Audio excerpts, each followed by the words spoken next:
Good morning বন্ধুরা, আমি মমিতা লাইফের খুঁটিনাটিতে আরও একটা নতুন দিনে তোমাদের অনেক অনেক স্বাগত। তো আজকে সকাল সকাল ভাবলাম এই ঘরের বিছানা চাদরটা চেঞ্জ করে নিই। তো সেই জন্য এই ঘরের চাদরটা চেঞ্জ করে নিলাম। এই ঘরটা তো ঝাড়াঝাড়ি আমার হয়েই গেছে। তো আজকে আমি আমার বসার ঘরটাকে ভাবছি একটু ঝাড়পোছ করে পরিষ্কার পরিচ্ছন্ন করে নেব। আর দেখো সকাল সকাল এখানে চা করতে চলে এসেছি।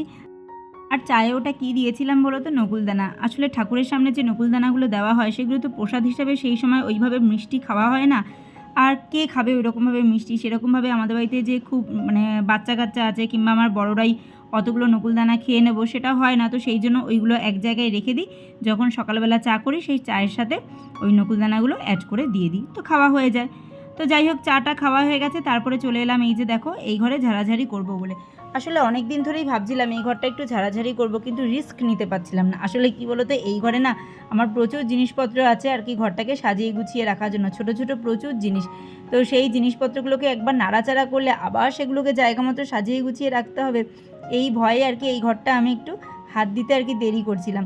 তা ভাবলাম না, আস্তে আস্তে দিন তো কাছেই আসছে, তো এত বেশি লেট করলে চলবে না, আমার অনেক কাজ পড়ে রয়েছে।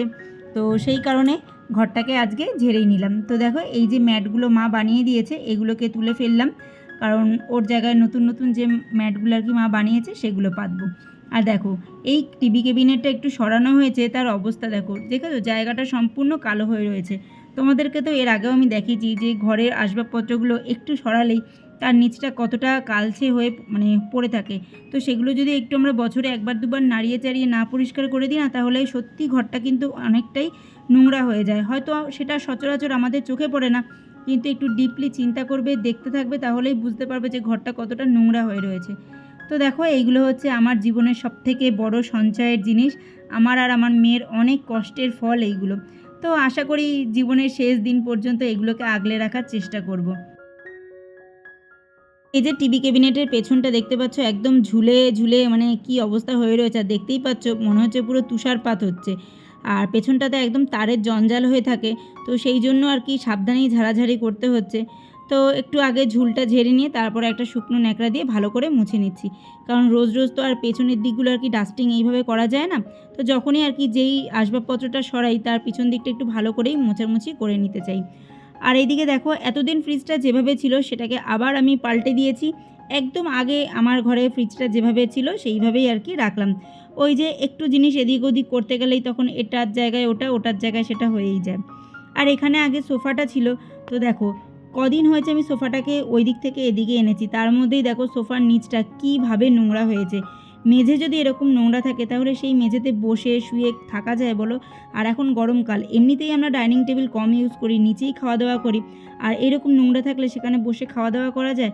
তো সেই জন্য যখনই আর কি ঝাড়াঝাড়ি করি তখনই চেষ্টা করি একটু সার্ফ ফেলে সেই জায়গাটাকে ভালো করে ক্লিন করে নেওয়ার। আর দেখতেই পাচ্ছ কতটা পরিষ্কার হয়ে গেল, আমি তোমাদের সামনে একদম চাক্ষুষ প্রমাণ দেখিয়ে দিলাম যে এইভাবে নোংরা পড়ে আর এটাকে এইভাবে আমি ডলে ডলে পরিষ্কার করি। আমার ঘর দুয়ার পরিষ্কার রাখতে আমার হাত পা সবই আর কি চলতে থাকে। আজকের ভিডিওটা খুব বড় ভিডিও না, তো তোমাদের কাছে রিকোয়েস্ট থাকলো প্লিজ তোমরা স্কিপ করে দেখো না। আর ভালো লাগলে অবশ্যই একটা লাইক ও কমেন্ট করো। হয়তো তোমরা এখান থেকে এতটুকু শিখতে পারবে যে একটা জায়গা, একটা কর্নারকে কীভাবে সাজিয়ে গুছিয়ে রাখা যায়।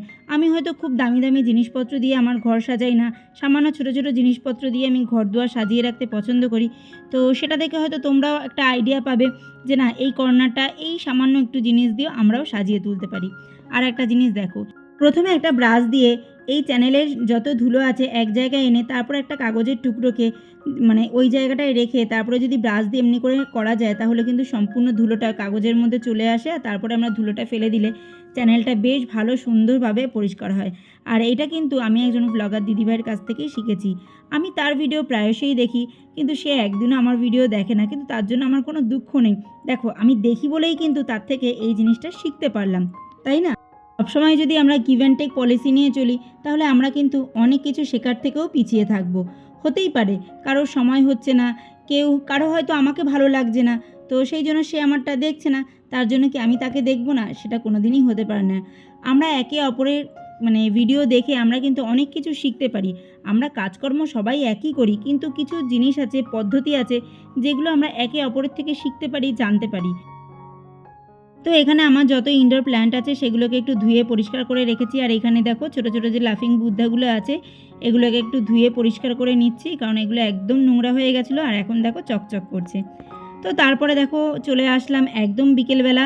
সারাদিন আমি এতটাই কাজ করেছি আজকে, মানে সেরকমভাবে ভিডিও করার সময় সুযোগটাই আর কি পাইনি। যতটুকু করেছি ততটুকুই তোমাদের সামনে নিয়ে আসলাম।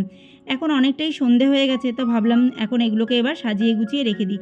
মানে সকালের দিকে শুধু ঝাড়পোছ করে মানে মোছামুছি করে রেখে দিয়েছিলাম, তার মধ্যে তো রান্না খাওয়া দাওয়া সমস্তটাই আছে। সেরকম কিছু রান্নাবান্না করেছিলাম না, ডাল আর ডিমের অমলেটই করেছিলাম, কিন্তু সমস্ত কিছু আর তোমাদের সামনে তুলে ধরতে পারিনি। কী বলো তো, এত কাজের মধ্যে নোংরা গায়ে বারবার মোবাইলটা ধরবো, রান্নাঘরে যাচ্ছি, এইদিকের কাজ করছি, এই করে করে আর হয়নি। তো যতটুকু যা ছিল তাই তোমাদের সামনে নিয়ে আসলাম। তো এর আগের দিনকার তোমাদেরকে দেখিয়েছিলাম এই ম্যাটগুলো আমার মা কিন্তু পুরনো জামা কাপড়ের ছেঁড়া টুকরো দিয়ে করে দিয়েছে, তো সেটাকেই এখানে পেতে দিলাম। আর এই যে জায়গাটা দেখতে পাচ্ছ কত সুন্দর লাগছে দেখতে, তাই না? আমার তো ভীষণ ভালো লেগেছে। আর সত্যি এগুলো কিন্তু একটা সময় স্মৃতি হয়েই রয়ে যাবে।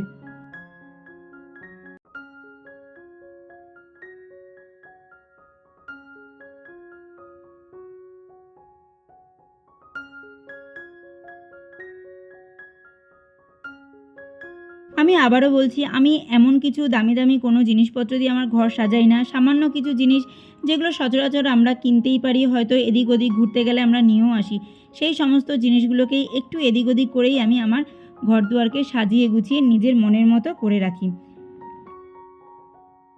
আর সেই প্রতিটা কর্নারই আজকে তোমাদের সাথে শেয়ার করছি। হয়তো তোমাদের কাজে আসলেও আসতে পারে। হয়তো নতুন অনেক গৃহিণী আছো যারা হয়তো বুঝতে পারো না, মানে সঠিক কোন দিকটা দিয়ে শুরু করতে হবে, কি দিয়ে কি করা যায়, হয়তো তাদের কোনো কাজে আসলেও আসতে পারে। আর এই যে দেখো, এই যে ফ্রিজের যে কভারটা, এটা আমি অনলাইন এনেছি মিশো থেকে। এটার দাম কত নিয়েছিল জানো? ১২১ টাকা নিয়েছিল। মাঝে মাঝে এটা ১২১ টাকা দেখাচ্ছে, কখনো ১২৬ টাকা দেখাচ্ছে, কখনো আবার ১৪৬ টাকা দেখাচ্ছে। মানে এক সময় এক রকম দেখাচ্ছে। তো আমি যখন নিয়েছিলাম ১২১ টাকা পড়েছিল। তো জিনিসটা আমার এত ভালো লেগেছে, এমন কিছু না যে কোয়ালিটি খুব খারাপ, কোয়ালিটিও মোটামুটি চলে যাওয়ার মতো ভালোই কোয়ালিটি। মানে কোয়ালিটি থেকে জিনিসটা দেখতে এত সুন্দর লাগছে তোমাদেরকে কি বলবো। মানে ক্যামেরায় যতটা না ভালো লাগছে, সামনে থেকে দেখলে তার ৪ গুণ বেশি ভালো লাগছে, এত সুন্দর হয়েছে।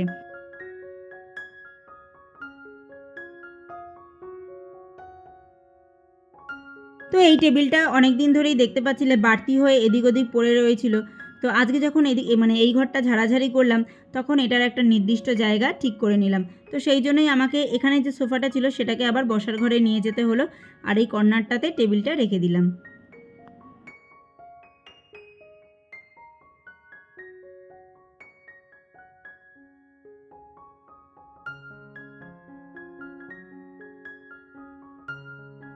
তো আমার ঘরের এই একটা কর্নার তোমাদের কেমন লাগছে অবশ্যই কিন্তু কমেন্ট করে জানিও। তো চলো আজকের মতো এতটুকুই রাখছি। আবার দেখাবে নতুন এক পর্ব নিয়ে। তোমরা সবাই ভালো থেকো, সুস্থ থেকো, সাবধানে থেকো।